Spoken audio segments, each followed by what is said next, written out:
People always say, don't do drugs, they'll change your brain. But looking back, that's exactly why I'm grateful I did them. Most people spend their entire lives becoming more and more of the same person. Meanwhile, I became a completely different person. It saved my life. Habits are created through repetition. Addiction is created through repeating the same actions. Even your personality is often created through repetition. The older you get, the more your brain settles into familiar patterns. That's why you meet so many people who are like 30, 40, 50, who are exactly the same as they were when they were younger, because people just become stuck in their ways. I would not be who I am today if I didn't do drugs. Drugs forced me into altered states of consciousness over and over again. I wasn't just changing my behavior, I was changing the way that I perceived reality.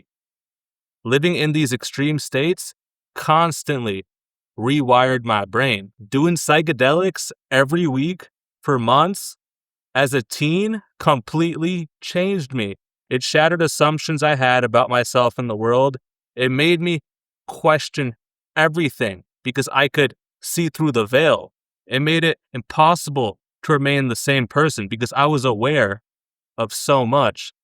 Sometimes I wonder if my ability to radically reinvent myself comes from all the damage and rewiring I've done to my brain through all the years. And the answer is, fuck yeah. People always talk about, oh, it's so hard to change. I can't do anything. People say they're stuck. People say, oh, it's just who I am. I've never accepted that mindset.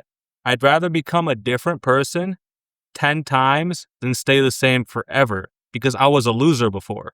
My biggest accomplishment isn't that I stayed true to myself. It's that I kept evolving and growing. I know how people like to brag and flex how they stayed the same and never changed.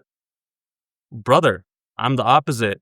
That's what makes me me, is I won't stop changing. I'm not telling people to do drugs. The thing is, looking back, it's not all bad. A lot of good came from it. But drugs also caused me massive suffering, addiction, legal problems, and other consequences. Honestly, I can't separate the transformation from the experience of doing drugs. They're one and the same. That same thing that nearly destroyed me also forced me to confront myself and become who I needed to be, man. I take pride in the fact that I refused to stay the fucking same. The version of me that exists today was forged through chaos, mistakes, addiction, and a lot of drugs, just getting into those altered states. Maybe drugs didn't save me directly. Maybe they just made it impossible for me to keep being the same person who I was, and that's okay.